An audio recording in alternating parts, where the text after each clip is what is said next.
everybody, and welcome back to another exciting episode of Hey, did you see this one? Did you? I did. And this week we are doing the first in a franchise film that is choked with both good and bad installments. And that, of course, is the Lethal Weapon franchise, starting with the first movie entitled Lethal Weapon.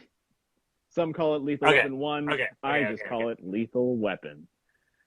And this movie stars Mel Gibson and Danny Glover, and a buddy comedy to maybe redefine the genre.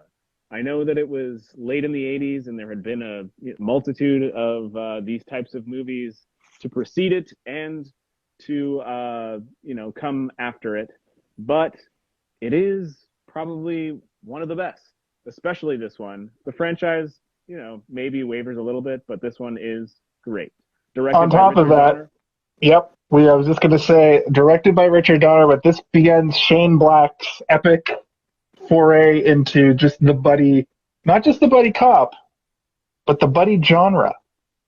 Oh yeah, Shane Black, king of the buddy genre. So as I said, Richard Donner, director, probably most famous for Superman, The Goonies. He also did the first Omen movie, but tons of others. Very flexible director.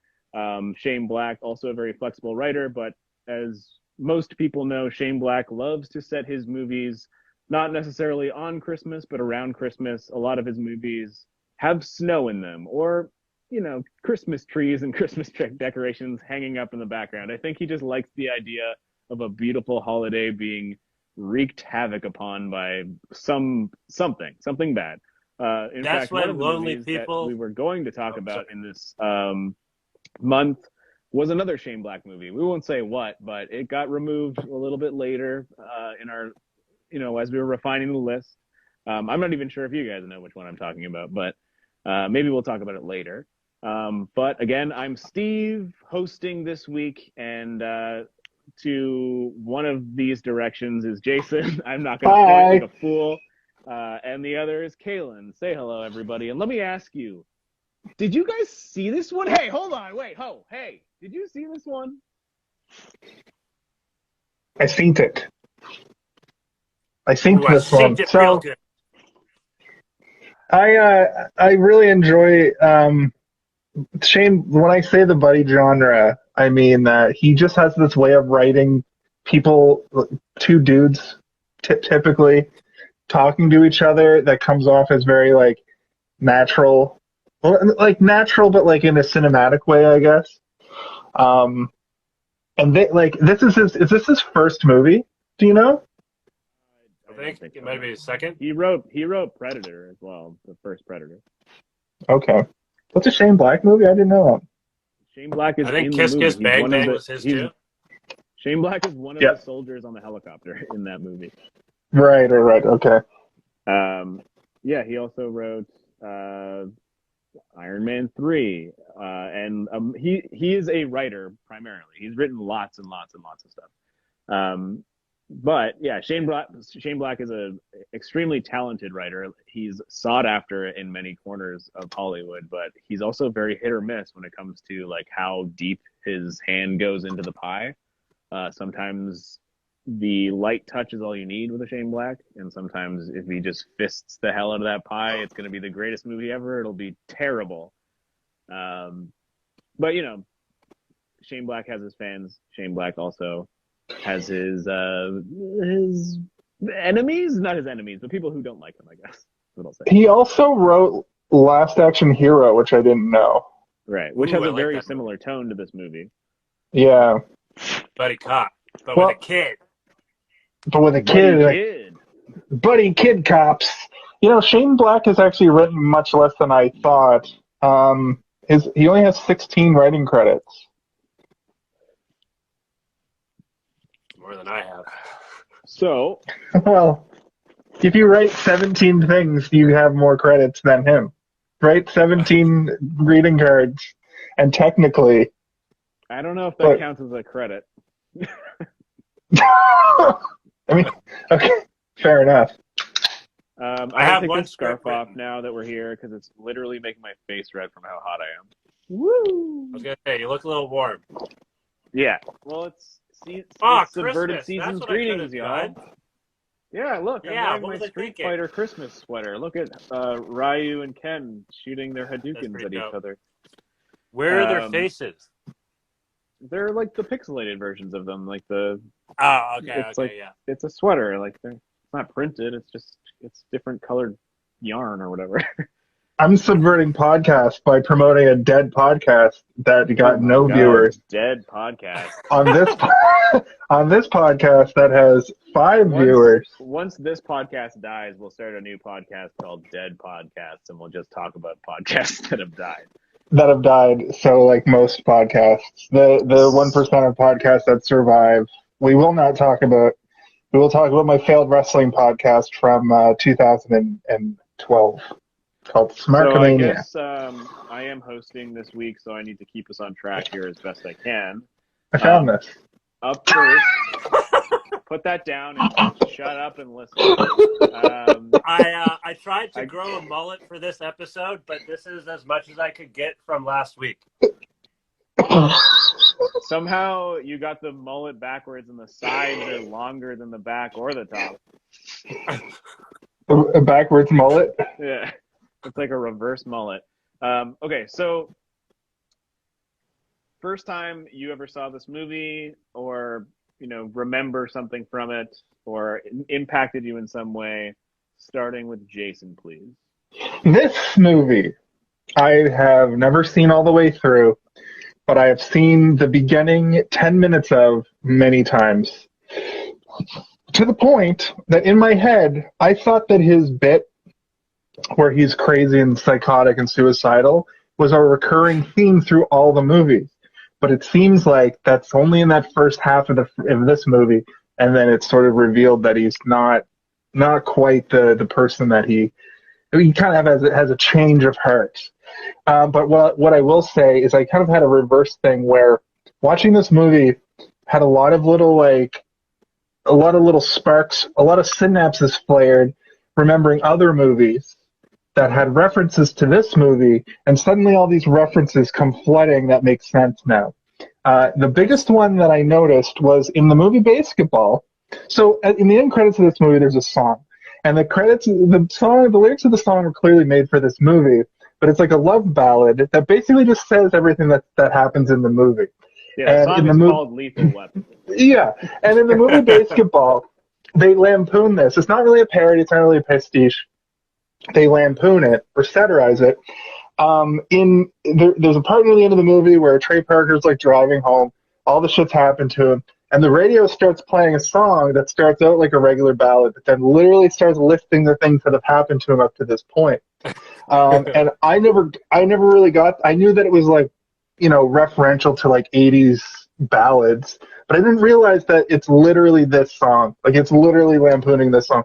I can't corroborate or prove that, but who cares? I'm making wild shots as to what my thoughts and feelings are. So here we are. I don't think that it's a shot in the dark to say that that's probably an inspiration, to say the least. Like those guys are constantly referencing. Like their whole thing is taking what's happening in the world and changing it slightly to make it fit the means to their end, right? So like that's true. The other thing that I wanted to bring up while I'm talking about this specific thing is It's Always Sunny in Philadelphia, when they do Lethal Weapon 4, I got I got the references. I know who Murtaugh and Riggs are, and I know that there's I see the storyline starting here with Riggs and Murtaugh's daughter. But what I didn't realize is the cheesy saxophone and cheesy guitar score. I thought they were playing that up. I thought they were playing that up for the show, though. Like I thought that was like, it's exactly like that. It might be worse. It might actually be worse. No, so okay, this is the thing that I noticed while I was watching it. Sorry, Kaylin, we'll get to you in just a second. Just because you brought it up already, Jason. While I was watching the movie, I was like, they're playing the saxophone for Danny Glover, and they're playing the guitar for Mel Gibson. I think these instruments are supposed to represent them, and then as soon as they get together, they're playing both at the same time. And I was like, They are the instruments And then I Their like theme put in my music. phone. I'm like, are they the instruments? And it was like, yes, that was exactly the plan from the. There's like 3 composers on this movie, and like the one thing they all agreed on was that they have to be. This guy's the saxophone. This guy's the guitar, and we're gonna do as Sounds cheesy racist. a thing as we can do. It's not racist. Why is that racist? You could say it was Because racist the if you black guy reversed gets those the as well. sexy saxophone and the white guy gets the electric guitar. The black people invented rock music and blues music, which were both primarily played on guitars. So I don't know if you understand music. So Or that being racism. said, Kaylin, what was the first time that you Racism. watched this movie? So my original introduction to this movie would have been seeing it through like bits and pieces on what was it, Superstation, I think is what it was called back in the day. It was on Superstation all the time. Yeah. The Superstation Yeah. was just all Lethal Weapon all the time. And John Hughes, all John Hughes too, which was great. I loved it. But I only ever caught like little bits and pieces, and then as I've mentioned on previous episodes, like when I started like buying DVDs from like HMV and whatnot, they had all 4 of them on a set. It was like all 4 for like $20 or $25 or something like that. It's like, how could you pass up a deal like that? Also, it's kind of one of the reasons why I hold off on getting some movies right away and wait till they're all created and then get them all as a package, just because it's usually a more like cleaner, concise presentation. But yeah, introduction to this was just bits and pieces on TV, and then when I finally got the DVD of it, watched it in full, and it's definitely a fun little movie. How does Mel Gibson make a mullet look so good? Because it's like barely a mullet. It is a mullet, but it's kind of It's more so of an feathery. afro on top. Yeah, he looks like a professional wrestler. I think it was also just like he had that hair for a while too, like not just in this movie, in a lot of movies. That was the style, yeah. Essentially his Mad Max look was the same, basically. Like Yeah. even Was right it down short? to his I thought he had crazy short eyes. hair. In the first one he did, and the second one, actually in the second one I think he did too, and then I think it was Thunderdome, which is around the same time as this. Full mullet, full Mel mullet. I'm going after that oil, mate, is what he says in all those movies. Gasoline. I'm gonna go get some gasoline, mate. Crikey. He definitely Well, I has guess very that's- captivating eyes. It's true. He's such a good actor, but he's such a piece of shit, and it's really confusing when you watch his old work. That like Danny Glover, clearly classically trained actor. Mel Gibson, just like he's kind of like a Harrison Ford, as I understand. He just kind of was like, you be in movies now. And he's like Yeah, and acting just circles around Yeah, Danny Glover. But and I think he also has the ability to tap into like real emotions in a way that a lot of actors don't. Like I think that he has a couple of things loose upstairs where he like go insane. Which, if it makes a good performance, then we shouldn't bat an eye at it. I think I had heard or read, I don't know if it was a video or a podcast or something I read, but George Miller, the director of all the Mad Max movies, and all the Babe, Happy Pig in the Feet City. movies and all the pig movies, yeah. He said that the gift of Mel Gibson on a set is that he has natural psychotic tendencies, and if you can harness those for a performance, you're going to get gold every time. And it's like you just have to like utilize his crazy eyes and point him in the right direction, and he'll give you exactly what you want because he's able to like change his thought process to literally just give you exactly what you want. And it's like, But I noticed, it's like working with a caged animal who has a brain kind of thing. I noticed that he could even do like the normal, not crazy stuff. Because there's that scene where he wakes up Murtaugh with the coffee, and they're just having a real like a back and forth conversation, and this is the Shane Black writing I'm talking about, where they're almost talking over each other. It's so natural. I have a few examples of that just as like well us. that I want to talk about. Yeah, exactly like us. Exactly like us. We're a bunch of buddy cops over here. So I guess if we want to just get the intros out of the way, the first time I saw this movie, I was a little kid. I think this one my parents thought was like less violent and scary than Die Hard, so they let me watch it. I also think that they just thought Bruce Willis was scarier than Mel Gibson, and then it turned out that it's the opposite. It's the opposite in reality. I mean, I fear Bruno personally. Mel Gibson is. I fear the return of Bruno. Roles were almost reversed. If I was locked in a room with either or, I would assume that Bruce Willis and I would maybe just like talk for a while before he'd be like, all right, so one of us needs to, like if it was a Saw situation, it'd be like, one of us needs to kill the other in order to get out of here, so I'm going to kill you now. And I'd be like, all right, Bruce, it was a good talk. Let's fight. Mel Gibson would immediately kill me. It just... Yeah.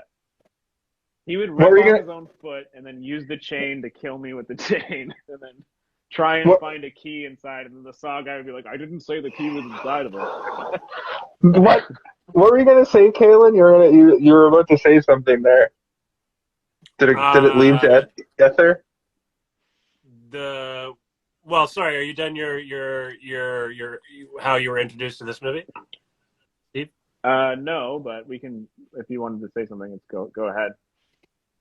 No, you do. Well, I was just trying to add on. I was trying to add on to your story about Bruce Willis and Mel Gibson and this movie and Die Hard, where the roles were almost reversed. Like Mel was supposed to be in Die Hard, and Willis was supposed to be in Lethal Weapon. Yeah, they both turned down the opposite roles for different reasons, like scheduling reasons, and then they ended up in the opposite roles. It'd be like a good Marvel multiverse situation to see what the world would be like if those roles were, like just those two movies were switched. What would happen to the rest of the world? I'd watch that. They're both still Christmas movies. They're both still subverted Christmas movies. They're exactly the same, except it's just buddy cops. There's fucking what's his face from Family Matters in Die Hard. That's true. Yeah, he's also in Ghostbusters, and he plays a cop in a lot of stuff, and I like to believe that he is like the constant, like he's like the Uatu, the Watcher. Yeah, he's like taking the form of a police officer. Anyway, so yeah, I saw this movie pretty young, but my most predominant memory of the Lethal Weapon franchise is the fourth one, because that one came out when I was, starting to really get into movies and realize that like, oh, movies aren't scary. They're just things. And it doesn't matter if it's rated R. I can watch it and I'll have a good time. Like when I was a really young kid, any movie that was rated R, I just assumed was scary and would be very terrifying.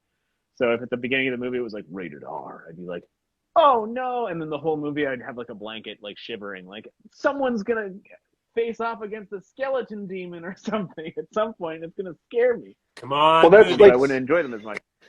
That's what happened to me, man. I've talked about this on the show many times, but like I just did, because of the rated R, I would assume it was really bad and horrific. Like this movie was rated R, but it's not that bad. Like there's not even any gore. It's like there's barely any blood. There's just swearing and boobs, really. And there's only 2 times where there's bare nudity. But the thing is like I did see RoboCop, which has a lot of like really disturbing, gross shit in it that a kid should not see. And that's why you need those like different, like nowadays this movie could be rated 14A and it would be fine because there's, just take a couple fucks out, and that's all you would have to do to give this movie a 14A rating. Yeah, there's not a lot of blood in this movie at all, or gore. So yeah, again, I saw it very young, but I almost have completely forgotten this one. I feel like I've seen all of the subsequent sequels way more times than I've seen this one. Like, we all know the diplomatic immunity, whatever, from the second one. Okay. That's the second one of this, right? Okay.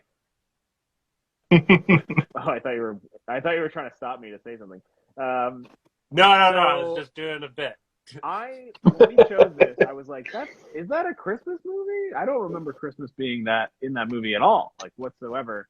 So when I sat down, I was like, okay, apparently it takes place during Christmas. So I'm going to write down 2 counters. One is going to be anytime you see something Christmassy in the background or the foreground or wherever.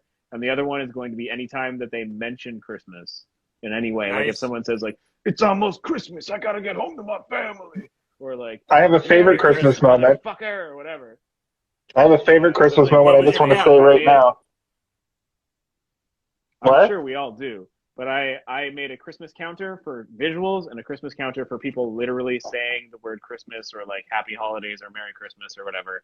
And I have the results if you guys want to hear them. I have rate them. Yes, and I have, on that same note, I have a I'm too old for this shit counter. And it's 2. I did that as well. It's only 2, and I thought it was only 1, and I thought it was like at the end. 3. Oh, I missed one. And my favorite Christmas moment is literally just when he's drinking eggnog out of the carton.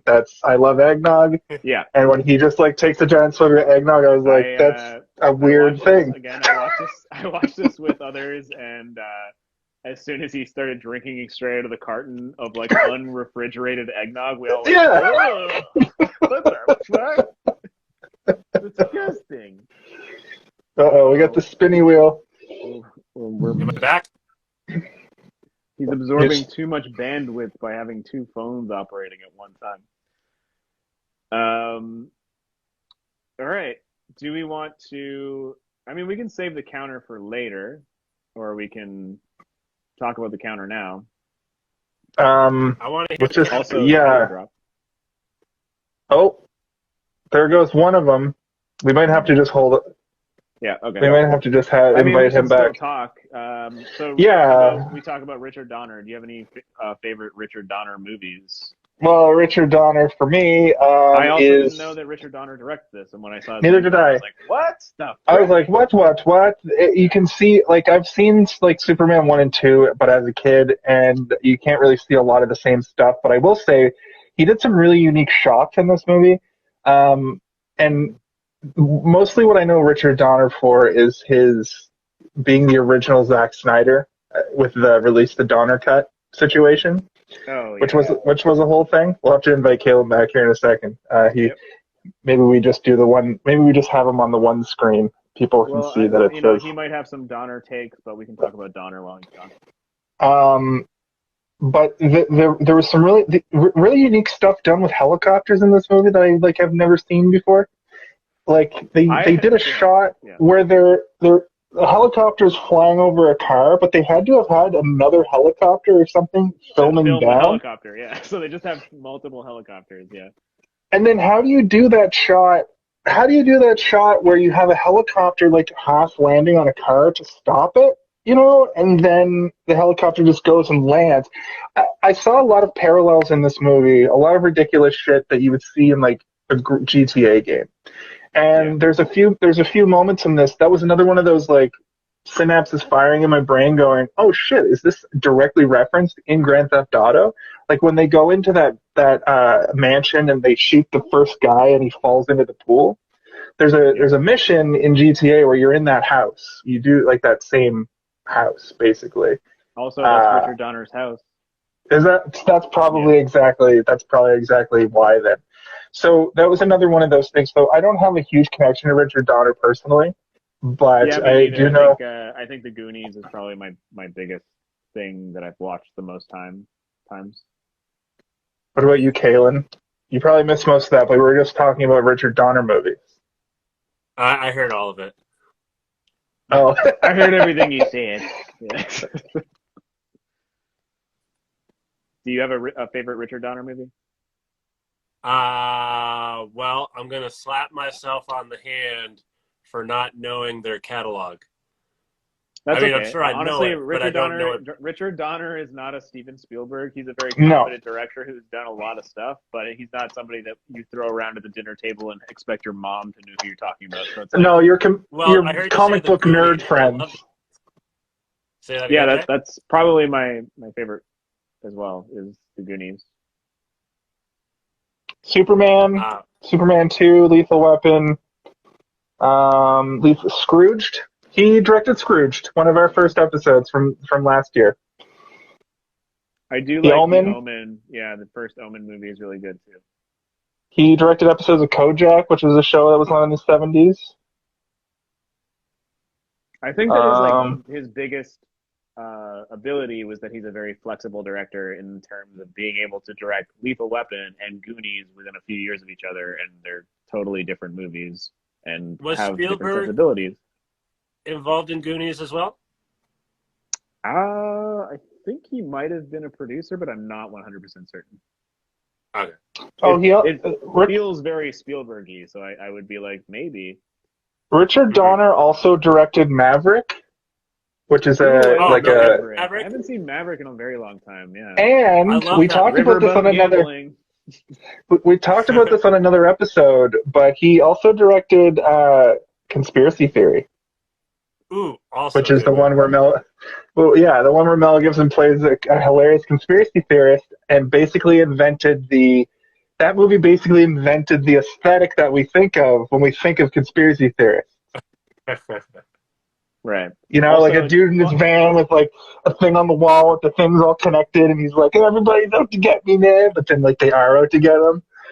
Just as like a fun bonus fact, Jason's D&D character in the D&D world that I've been running forever, his character in my mind was always inspired by Mel Gibson's character from the movie Maverick. Like he was basically like Maverick in my brain. That's awesome.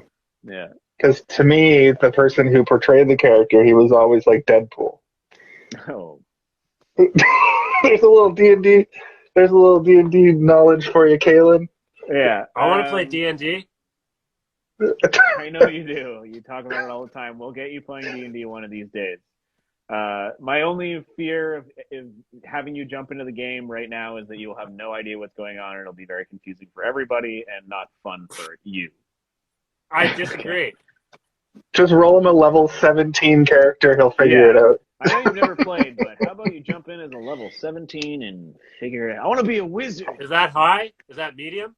Yes. It's extremely high. Is 20, and then you can start. No, don't throw me a bone. It's probably better for me to. I would learn better if I had if I started from the bottom. No. You would learn better if you started from the bottom, but you'd have like die immediately points, and you get killed in the first battle. You get incinerated. You might get killed so hard that the GM decides to kill somebody else in your stead. Yeah.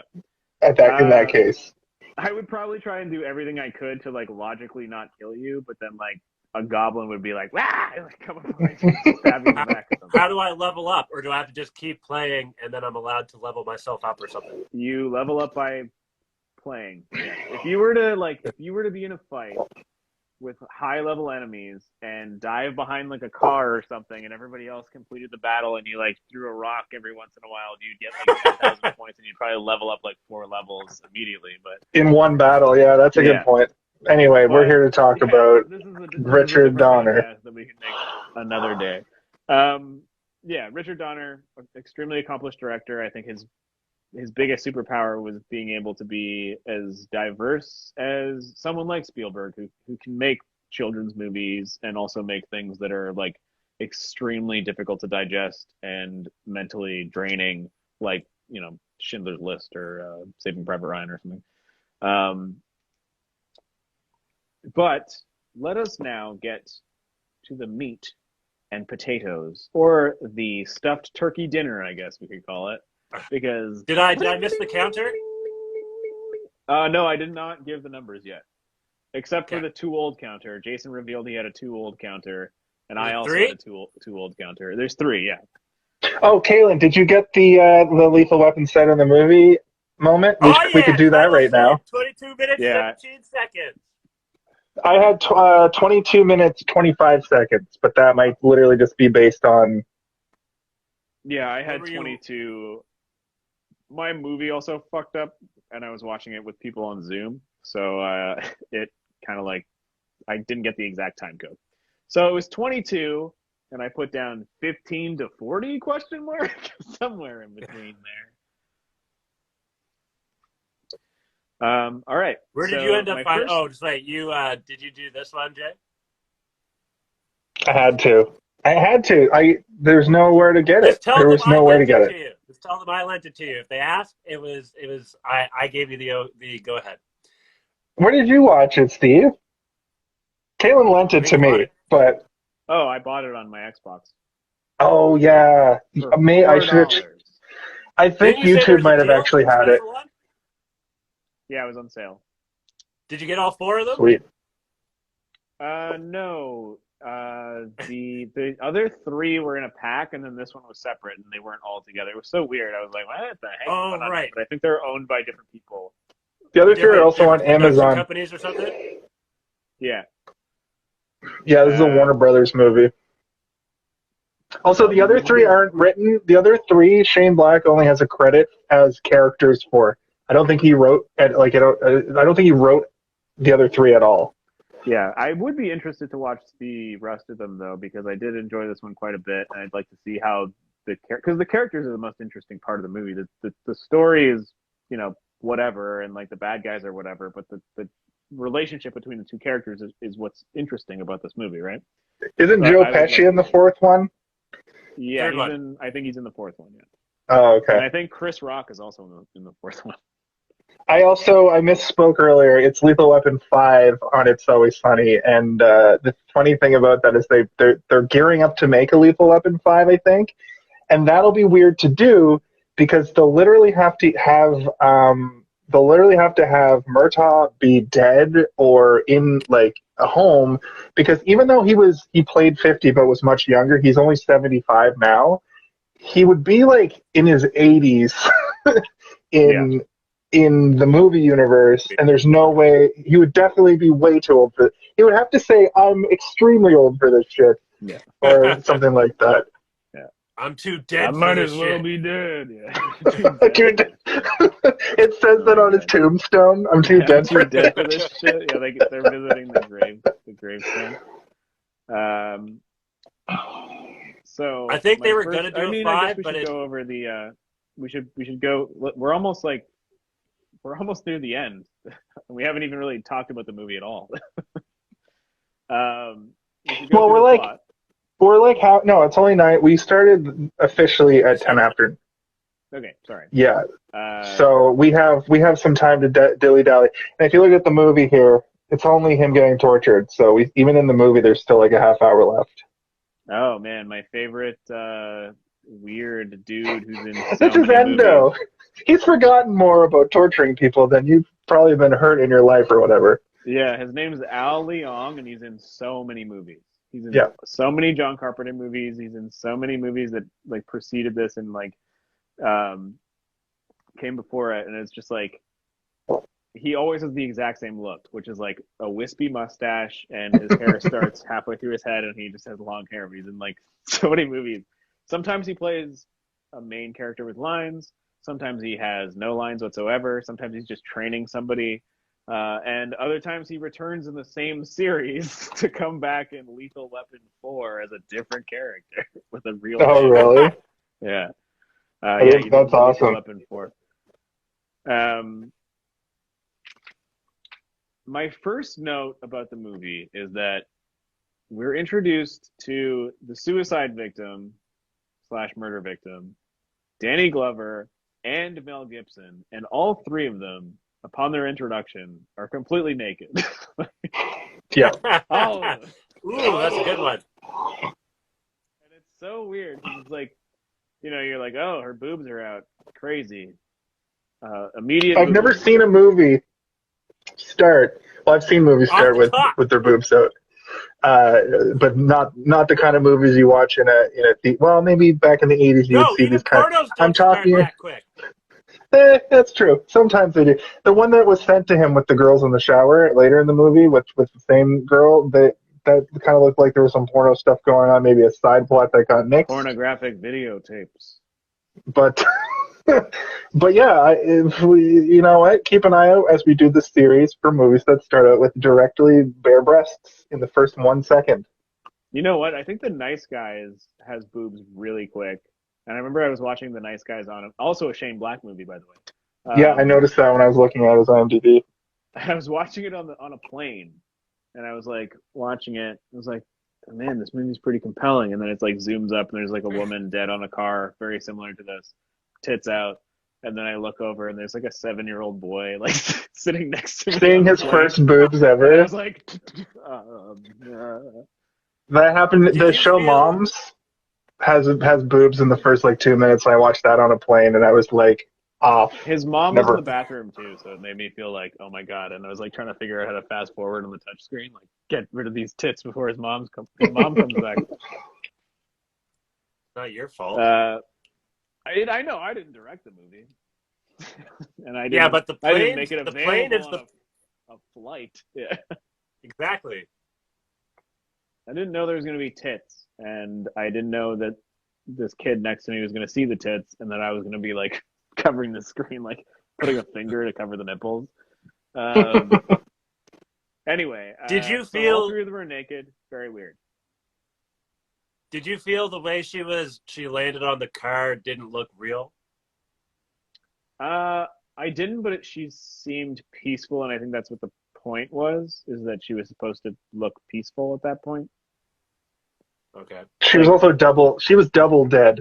As they state, it took Drano pills, and then jumped out of a 20-story building. So like, but what I thought is immediately is I didn't know how to gauge what kind of gore or blood was going to be in this movie, and when I saw how high she fell from, I was expecting to show what happened to her, and it'd be disgusting.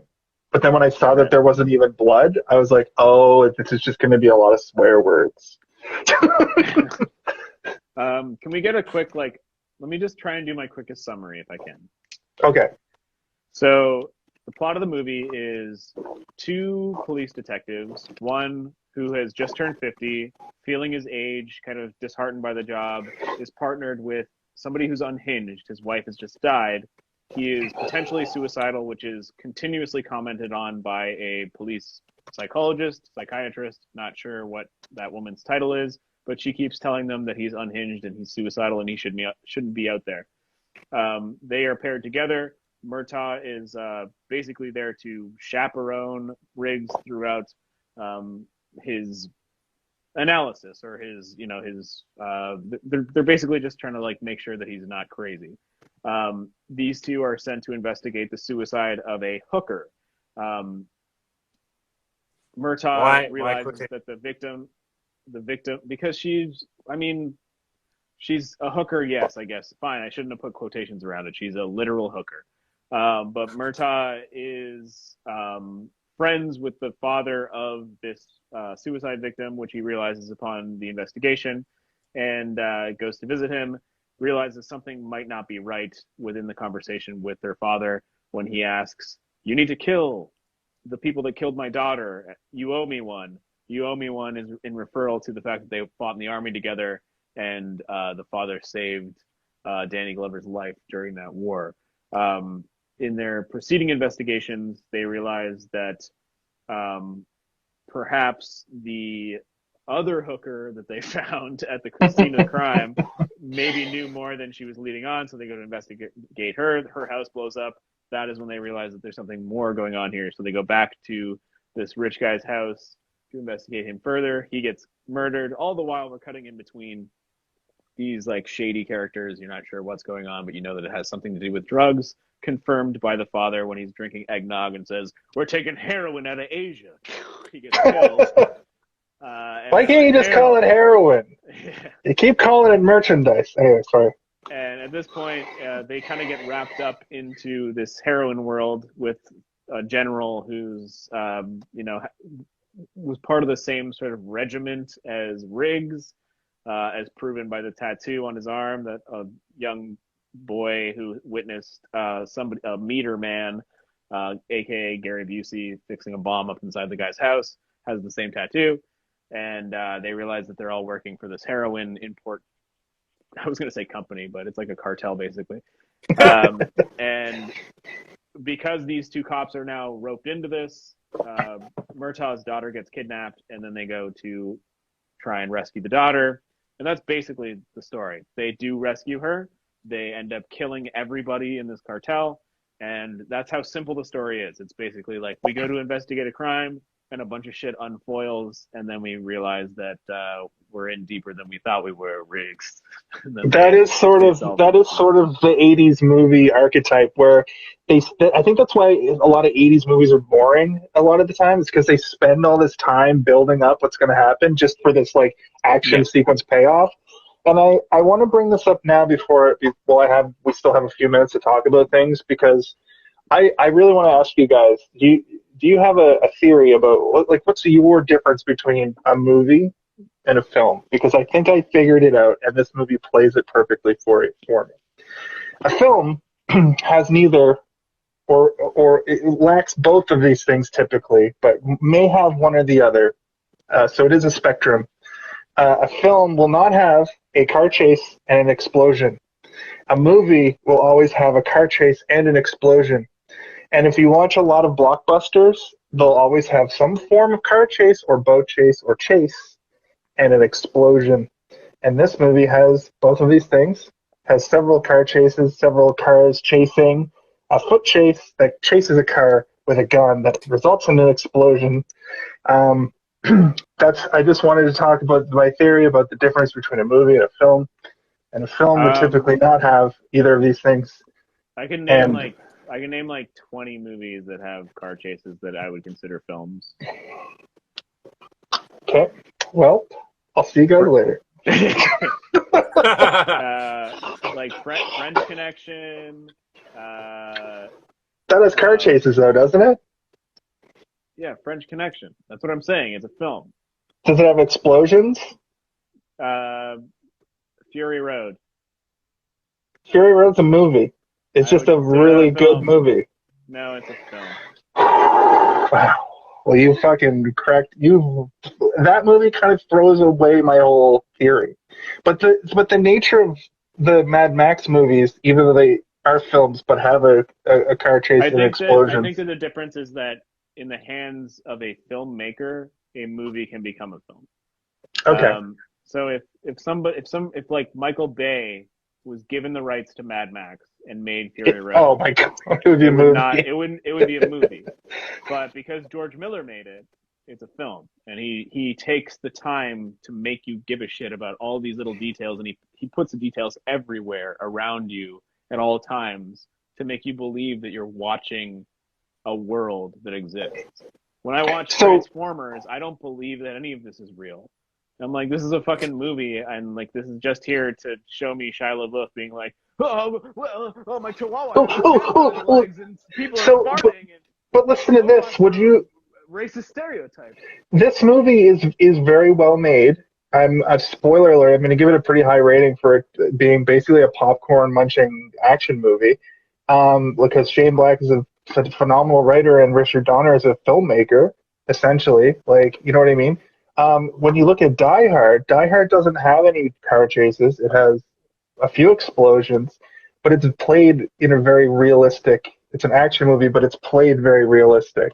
So when you compare these movies, and spoilers again, we're going to be comparing these movies this month. Do you think we're going to hit that movie and have a new epiphany about what it? Because action movies always make me think of this. Every single action movie I've ever watched, I've sat there and been like, oh, there's this car chase. Oh, there's the explosion. It's a movie. But you make a very interesting point when you talk about Fury Road specifically, because that is an art film. That's like a Titanus example. Like my brain went immediately when you said that. I was like, well, what about Fury Road? It's like beautifully shot. There's amazing music. The acting is impeccable, and the world feels real. Like I believe in the world when I'm watching it. I think that's the difference between a movie and a film. To me, it doesn't have anything to do with car chases and explosions. I think it has to do with believing that I'm watching a real world. Like I don't feel like I'm watching something that has just been designed to entertain me. I'm watching something that makes me invested in everything that's happening. And I think that, as you were saying earlier, Jason, there's Shane Black writing, and I don't know how much of it was punched up by the additional writers, because there were some writers that came in afterwards to make it more humorous and stuff. But there's a lot of stuff in this movie that makes me invested in particularly Murtaugh, in terms of his family dynamic, even the design of the house, the way he interacts with his family. It felt very Spielbergian at the beginning when he's like coming down and being like, "Oh, I forgot it's my birthday," and like, you know, she's like, "Watch out not to step on the eggs," and he's like, "What did I didn't think. I didn't know there were eggs on the floor." Yeah, exactly, like that kind of stuff. And then like later when he's in the car with Riggs, and like Riggs lights a cigarette, he's like, "You're not gonna smoke in here," and it's like it's just these aerial shots of the car driving up the Beverly Hills. They could have just had the Beverly Hills and them driving up with no dialogue, but they have dialogue playing over top of it.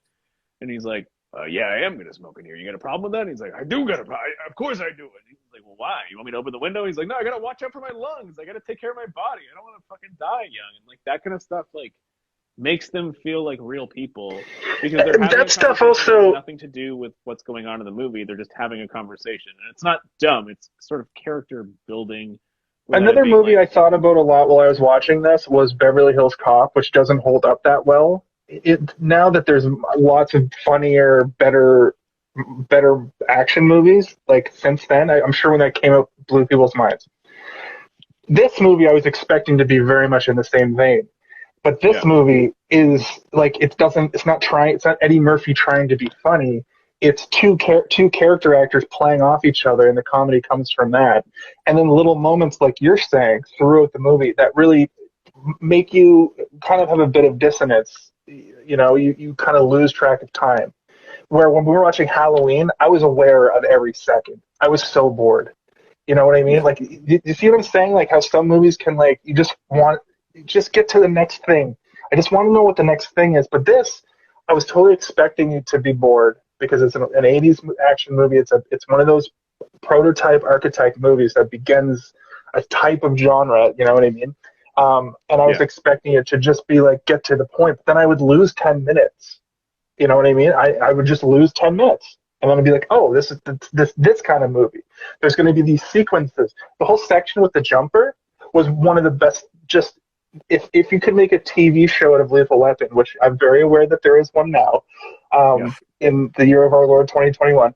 But if you made a TV show out of it back then, you would have those two going on these weird little adventures where Danny Murtaugh's very by the book, and Riggs is like, let's do it fucking guns blazing crazy style. Well, yeah, I mean, they could have made that, like you're saying, a TV show. They could have made that moment into an entire episode.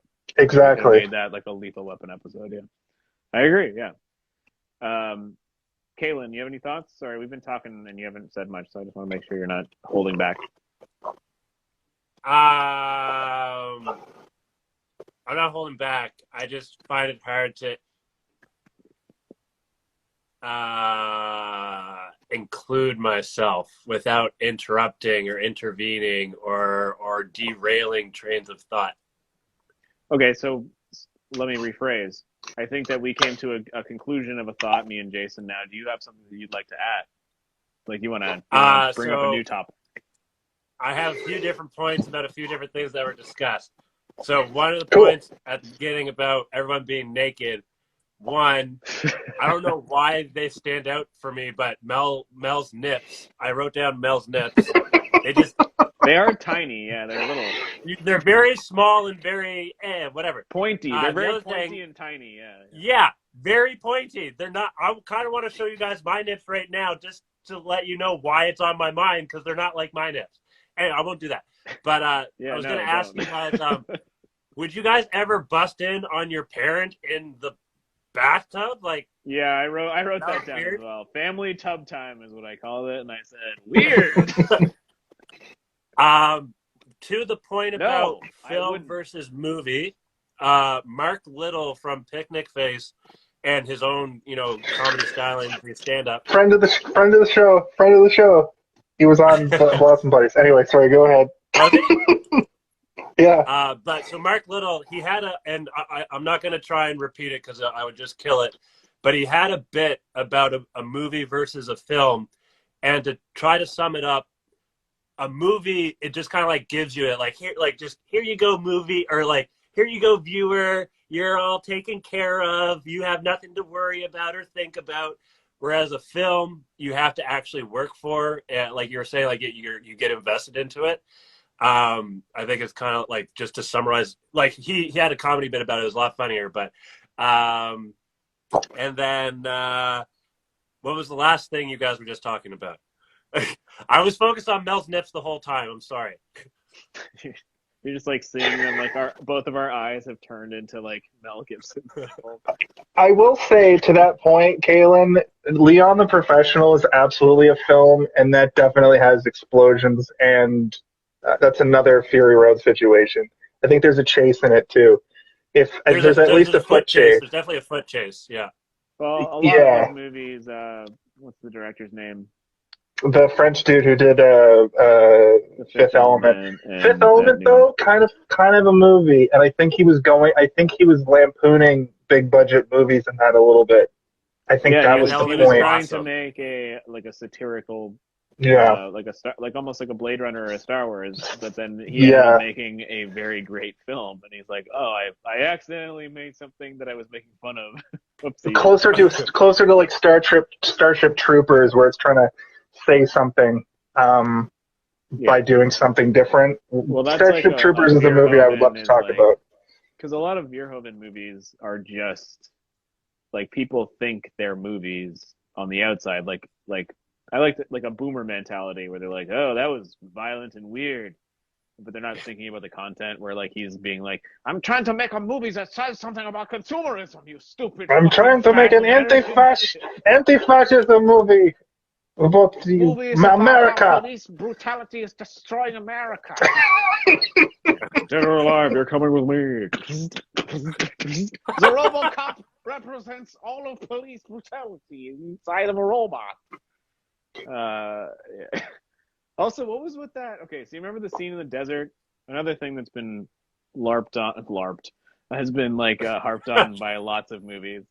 They're trying to do the desert transaction, and then like the guy who comes out and he's like, he's like, put your hands above your head, and then it's like, give me my dollar. And he's like, put your hands on your head, and he pulls out a grenade. He's got a grenade. I'm like, who is this guy? And like, he doesn't have any other lines outside of like, he's got a grenade. Oh, he's the villain from Die Hard. Oh, he's Hans Gruber. Yeah. He reminded me of like an Indiana Jones Nazi scientist. Like they just cast him to be like, let's just get some little weirdo in the front with an AK-47 who's gonna be like, he has the tinted glasses, the round glasses, and you're like, there's something that they're trying to do here, but I don't know what it is. Like they're trying to do a Die Hard thing, and I don't know if it's working, but it's working for me because I loved it. I was like, I love this character. I want to see more of him. And he didn't appear again until when they're escaping in the club, and he's just at the bar drinking, and Mel Gibson just shoots him right away. And it's like a top-down view, too. You don't even get to see his face or anything. Another thing I wanted to bring up was how by the end of the movie, Riggs has gone full Rambo. When they're escaping from that building, he gets progressively dirtier and dirtier and loses more and more clothes. And then by the end of it, he's running through the streets with the biggest gun in the movie. He's got his shirt open. He's got his dirty white tank top. He's running. I've never seen anybody run that fast, especially holding a full-on AK-47. And he's in full action hero mode. And I didn't know that this movie got to that. Like, I knew it was an action movie, but I didn't realize by the end, even Murtaugh, he's got his jacket's off. He's got 2 pistols. He's running around with 2 pistols. Yeah. Like, it's awesome. This movie is fucking awesome. Yeah. I do like that he like got tired too. That made me be like, oh, they're not doing the Rambo thing.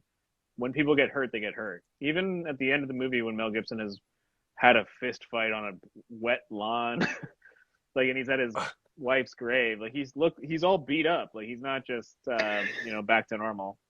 So that fist fight made no sense to me. Why would all the police be there and they just let this fight happen? Also, another thing I wanted to bring up, going back to my other movies connected, like not understanding references, but now am, is the scene at his wife's grave at the end of the movie is definitely the thing that they're referencing in the MacGruber movie where he bangs that ghost. Did you guys see MacGruber?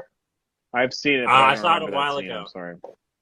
His wife is played by Maya Rudolph, and he goes to like do the same scene, but then she comes in and she's like, I'm a ghost, and they bang. And they keep doing shots of him just like humping things. And it's very funny. If you haven't watched MacGruber in a while, It's hey, on you Yeah, Netflix, see I this think, I've one? right seen now. MacGruber once, and I think it was one of those like I kept leaving the room and coming back and being like, "Oh yeah, this is on still. I'll watch." It's very dumb. It's very dumb, but it's very SNL movie. So if you're in the mood for a dumb SNL movie, The line "all dressed up and no one to blow." yep, Offensive. I wrote that down. That's all we need to say. Oh, Yeah. I got a question. Why did he kick down his own door? Because he was concerned that there was terrorists inside of his house or gangsters. But it's his Why door. Just open it. Yeah, but if you're opening it with you're putting a key in the door, the noise they can just shoot you through. If you just bash it open with your gun out. They also didn't take enough time to make it seem like Joshua, like Gary Busey's character. Also, shout out Gary Busey playing a different role for once. Joshua as Gary Busey. They didn't take enough time to explain that Joshua was like this next level assassin. Yeah. To have him it necessary for him to drive. Though. I know, but to have it necessary to have to catch him off guard, drive a whole ass car into Murtaugh's living room. That part I was like, was that? Yeah. Did you need to do that? There's nothing else he could have done there but destroy Murtaugh's house. The dude has 3 children. He has a cop salary. His wife is like a teacher or something. No, I agree. I think that he felt threatening, and I think the only reason that he felt threatening was that part at the very beginning where they burned his arm. They burned his arm. I feel like that's like the only thing. And he was a good shot, like when he shoots dude through the eggnog, right in the nog. I was like, oh, he's a good shot, and he can burn his arm without feeling pain. Like I don't know, like he's like an X-Man. But he's still like, go have the blah blah blah. Take a look at that because clearly he had like a second degree burn. Look at that. I remember that. Yeah. I remember when I watched it. I was like, Endo, cool name. And then Endo's the torturer later. I guess he's also like a doctor. He's also their combat medic. Yeah, that makes sense. I think that Gary Busey, like he felt less threatening than the old man. But the old man got blown up in a fucking Jeep full of heroin and a bunch of grenades, and you're like, oh, that guy died, I guess. And then it's just like he has to fist fight Mel Gibson on a front lawn, which is like, again, the weirdest in the thing. rain. In the rain. And I was watching this with a couple other people, and I was looking around, and we were like, this would never happen ever, right? It's like, yeah, no. Like, they wouldn't. A bunch of cops wouldn't pull up and be like, let him fight. And then like throw him a billy club. Yeah. The only thing I could think, like take this, and he grabs it, and he's like, also, what is that big pipe he's using? Where did that come from? It's when he threw him through that. He threw him through like a Christmas tree, or not a Christmas tree, but like some sort of Christmas thing, and it broke, and then he picked up the pipe from it. I see. Well, that's beyond the point, because what I was going to say is like after the fight is coming to an end. Riggs puts him in a leg lock and he's holding him, and Danny Glover is like, break his fucking neck, break his fucking neck. I'm like, holy fuck, I hope none of these police officers have body cams on, because I'm like flash forwarding to like a court date where like Mel Gibson is like in chains and like Murtaugh is on the stand. He's like, so when the defendant had the victim's head in a leg lock, is it true that you yelled, break his fucking neck, break his fucking neck? I don't know. Things were a little foggy. Well, I'm too old for this shit. Evidence. Also, speaking of political commentary that stands true today, one of the kids goes, my mom says that cops only shoot black people. And then I was like, "Whoa!" This movie came out like 40 years ago. Yeah.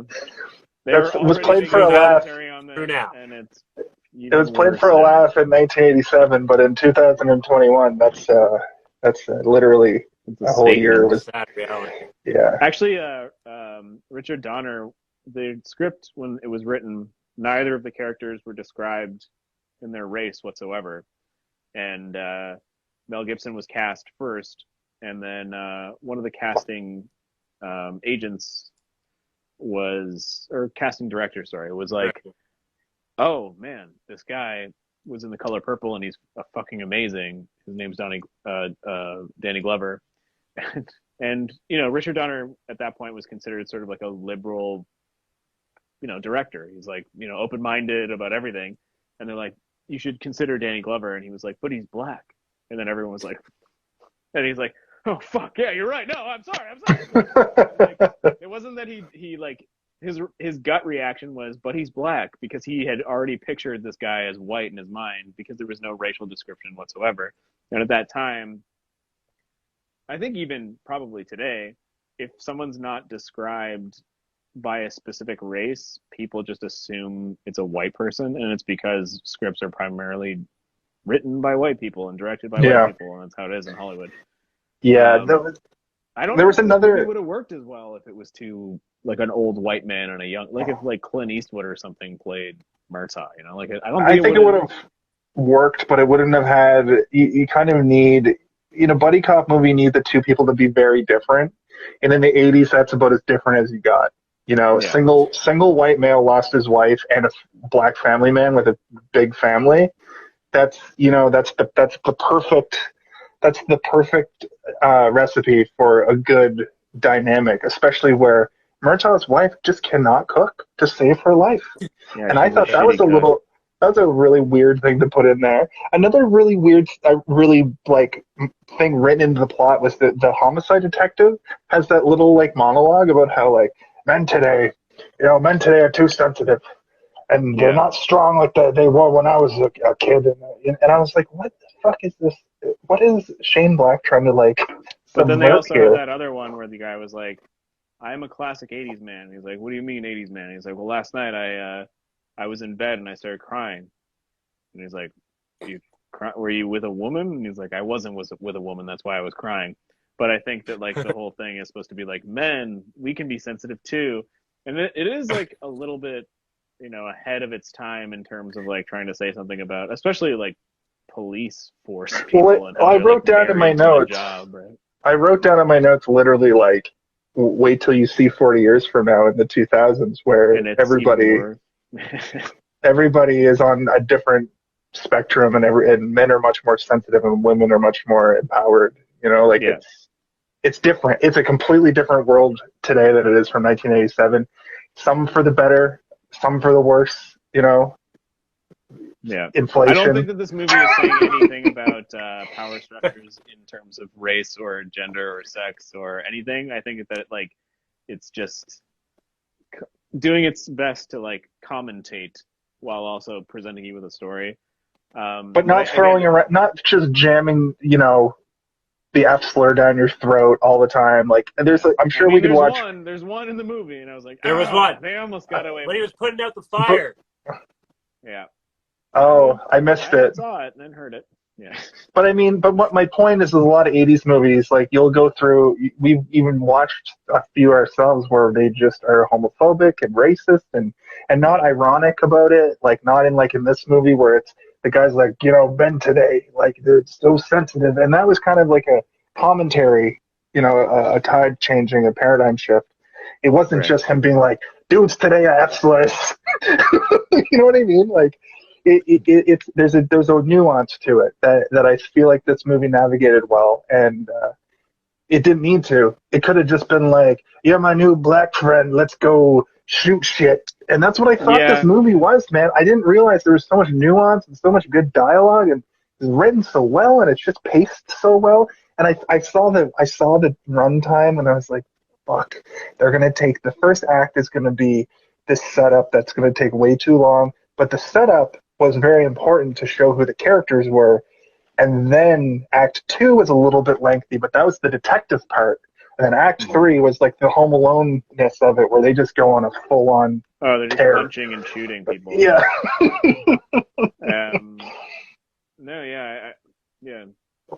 you are correct in everything that you just said.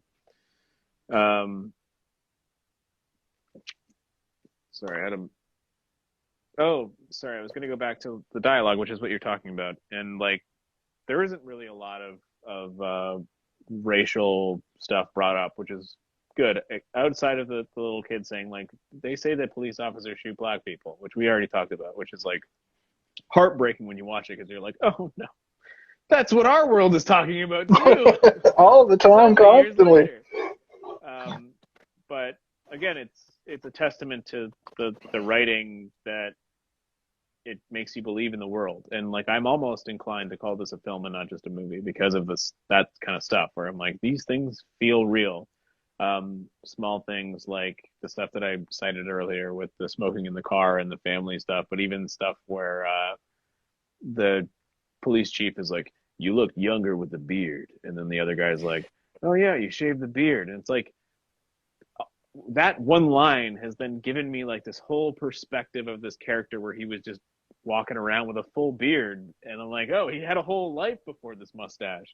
And that's not the point. The point is not for you to imagine him with a beard. The point is to imagine him having a full, whatever, like 30 years on the force. Like whenever he became a police officer. When did he grow that beard? You don't know. When did he shave it? A couple of days ago. And he just turned 50. So you're like now imagining this whole maybe 20 years, 30 years of him on the force with a beard. And like, that's what that line is meant to represent, is like to show that he had something for so long that nobody noticed is gone or is gone. Those kind of little lines just like take a movie from being something where you're like, I'm watching this, to like now understanding small pieces of a character that otherwise wouldn't exist. It's not like again, like a Transformers where, they're showing Megan Fox's ass while she's like working on a motorcycle. Like, it's the best part of the movie. And I don't mean that in a sexist way. It's just every other scene with a robot is there's so much shit happening that it can't, my puny human brain can't process those movies.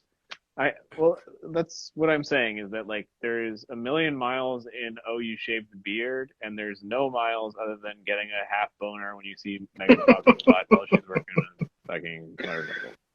And you have to be like into that too, which most people, like not just dudes, like most people are into that scene. What?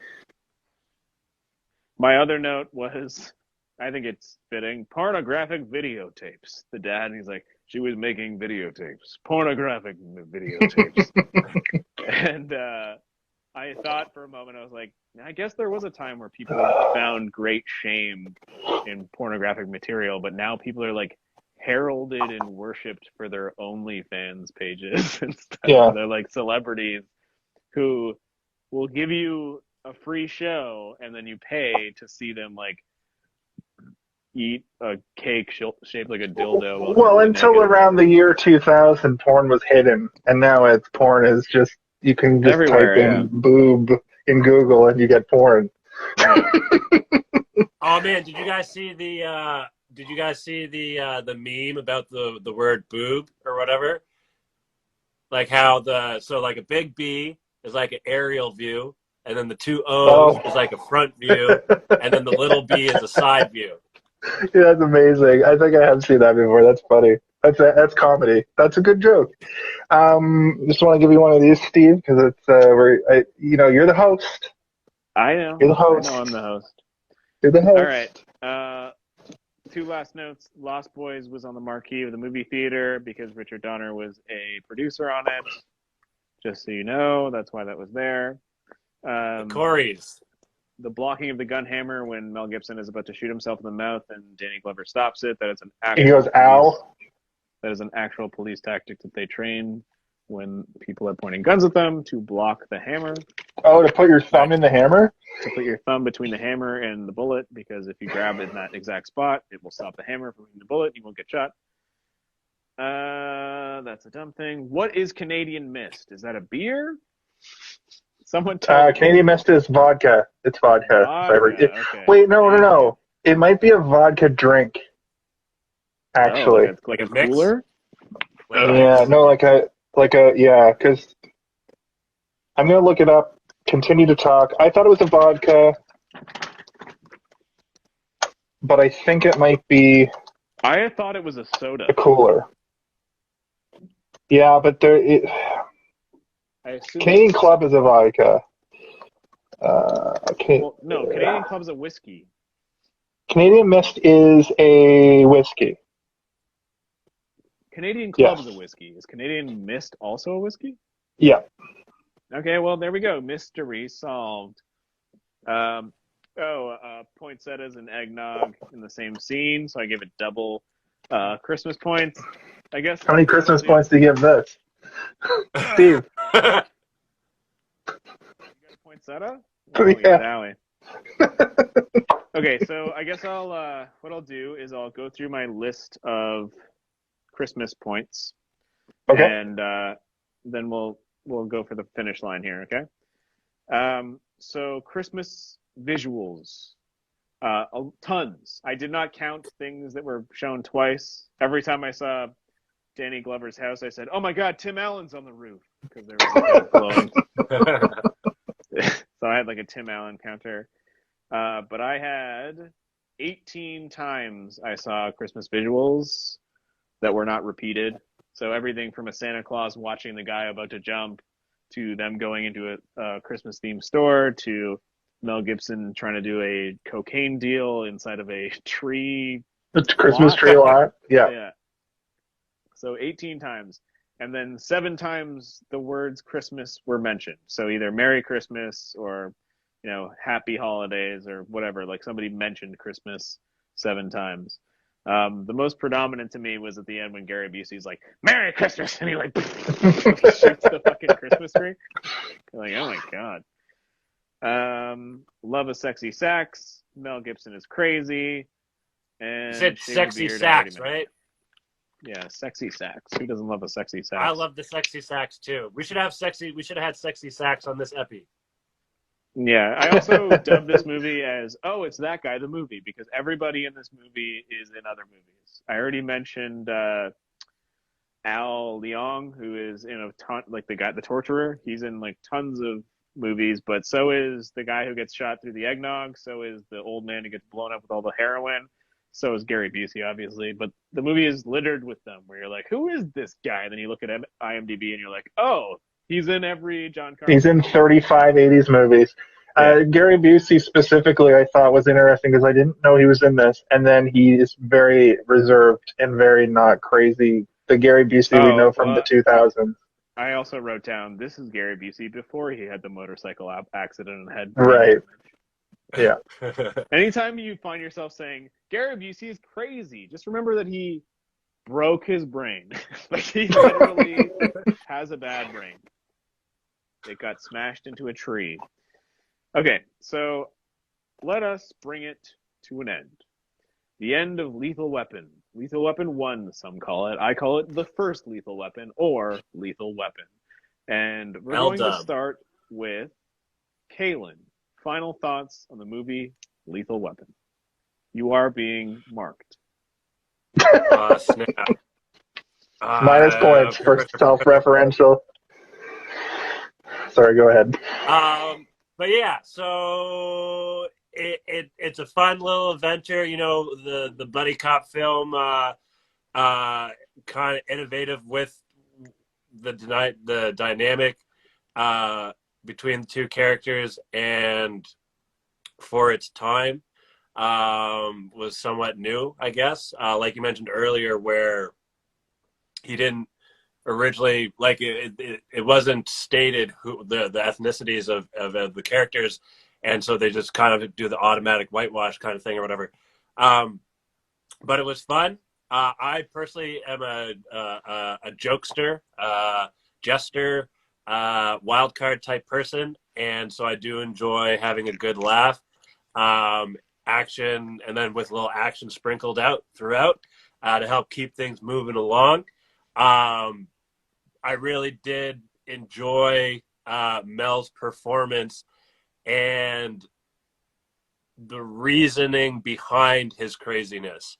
Like in the early, like I think it was like his, like, so I think it was around the Christmas scene or the Christmas tree, like drug deal scene where, he's like, you want to see crazy or whatever. And then does the whole, Three Stooges bit to the guys and blah blah Right, blah. we forgot to And then mention it that. cuts to, yeah, and then it cuts to him in his trailer, and he's like sad and getting more and more depressed, like thinking about his wife, and then taking the gun to himself or whatever, and like just it gave weight to the reason why he was acting that way. So I enjoyed that a lot. I'm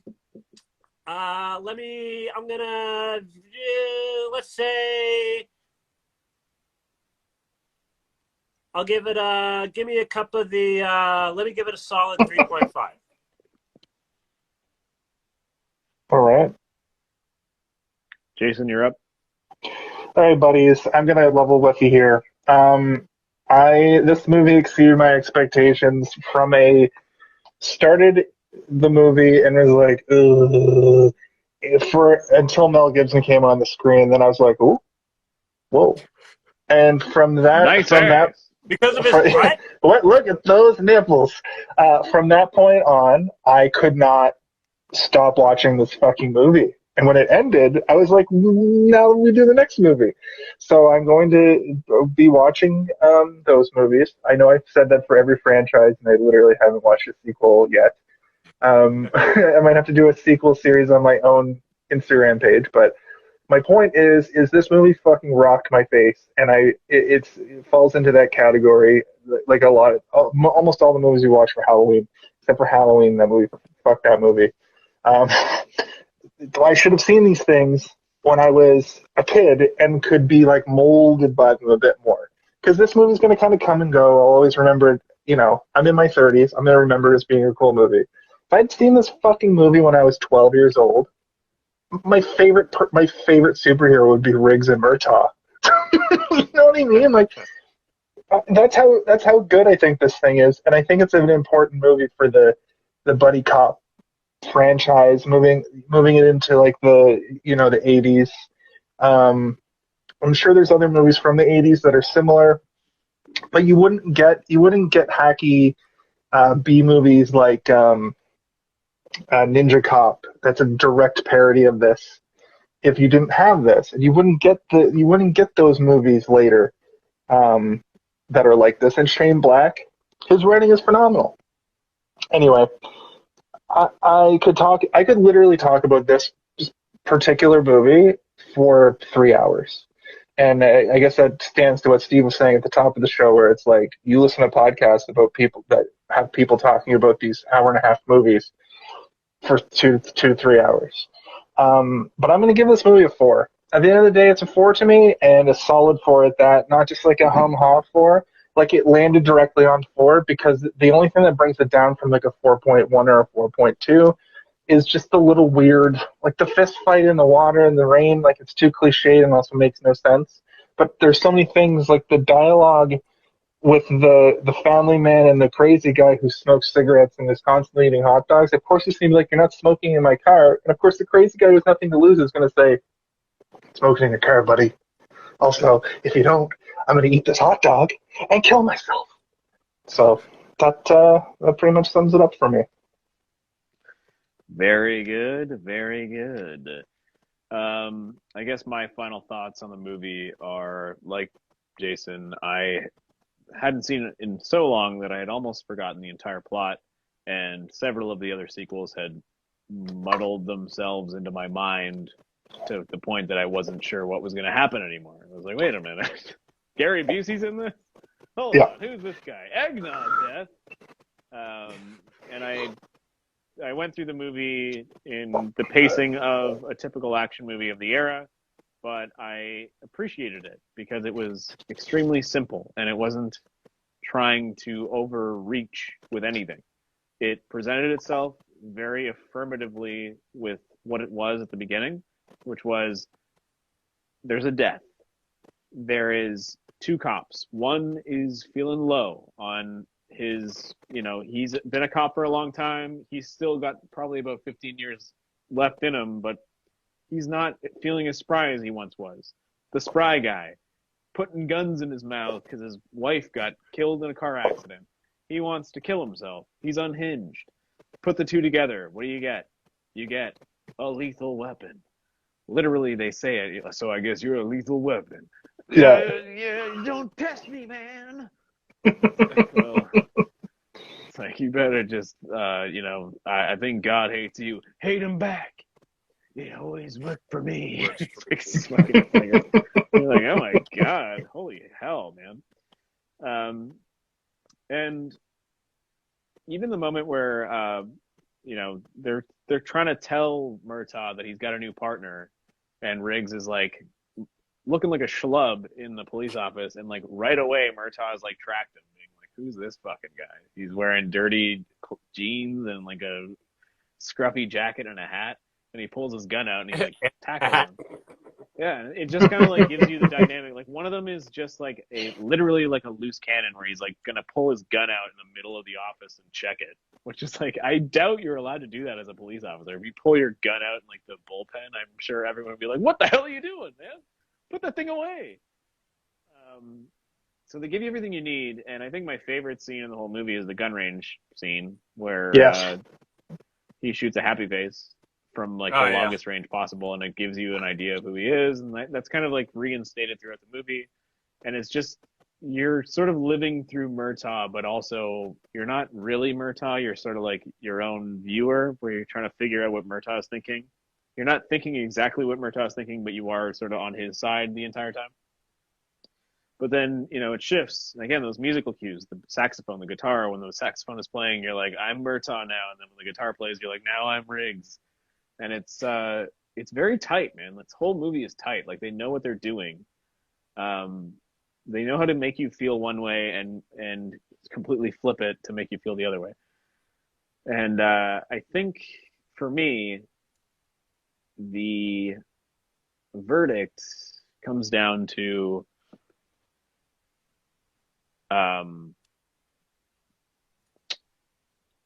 whether or not you can you can look at this movie as, like a typical buddy cop movie, or if you can kind of look at it as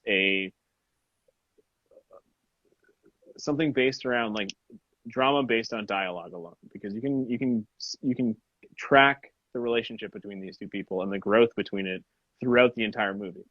If you take all the action out and you take all the mystery out, you can watch these two people pinging back and forth, like playing tennis with each other the entire time.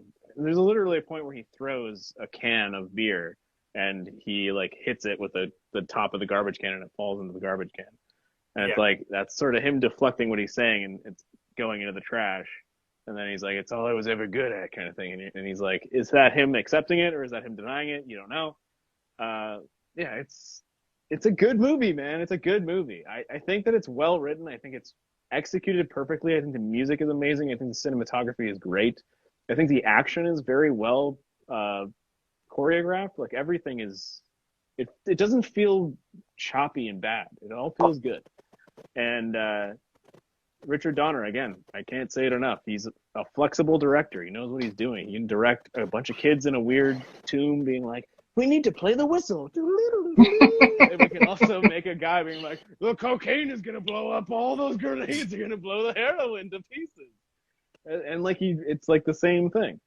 So I'm going to give this movie a 4.5, I think. I think this movie is a 4.5 for me. This is a good movie. Yeah. I would go back and watch this movie again, like very soon. Yeah, I'm going to watch it again very soon, for sure. I'm surprised by my own verdict. I hadn't even thought of my verdict until just then when I went on that rant, and I'm sorry I went a little longer than I should have went. It's okay. I locked in at a 4 at the end of the movie because I try to lock in before I go and like research or like look up anything for a movie, because on Google it always brings up like the Metascore and the Rotten Tomatoes score immediately. I don't want that to. It's happened where I forgot and I looked at it and I was I never look at the I was gonna rate it very similarly anyway, and then it ends up getting in my head. I locked it in at a 4 at the end of the movie, and I thought that was going to be high, but after we talked about it, it's a solid. It's for me, like just the way it is for you guys. It's locked in and it's solid. That's what she said. Your review, Steve, actually made me up mine to 4 now. Did it? Yeah. Well, that makes me feel like a professor. So, as you can see here, Angela's the boss. No, Tony's the boss. I doubt that that'll be my mindset every time when I watch it, but like I hadn't seen it in so long, and like I was expecting it to be bad. I really was, and every moment of the movie, I was like, interesting. I was ready for it to suck, and I saw it was going to be long, and I was ready for it to be long and sucky. But then fucking Riggs comes on screen. I wasn't bored at all. Yeah, and that's before Riggs and Murtaugh even start talking to each other. It just Riggs drew me in, and as soon as they get together, that's when I was like, this is a certified fucking banger of a movie. Yeah, even like the Psycho Showdown stuff at the end, where it's like two insane people fighting in a fire hydrant explosion. I was like, you know what? Like Danny Glover's like, everybody just let them fight. It's like, this wouldn't happen, but at the same time, I'm like, it wouldn't happen, but let's see what happens. Let's see what happens. I want to see this fight. It's the final battle. Final battles are dope.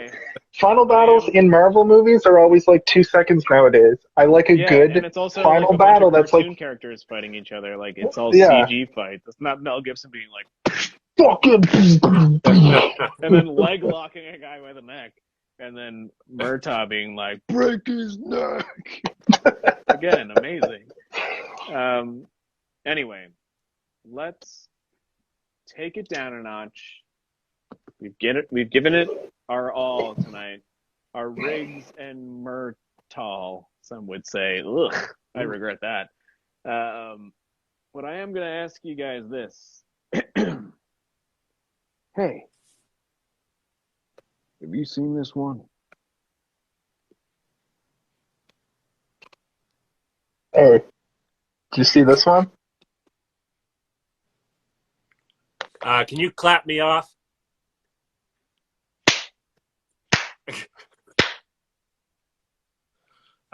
Okay, bye. Wait.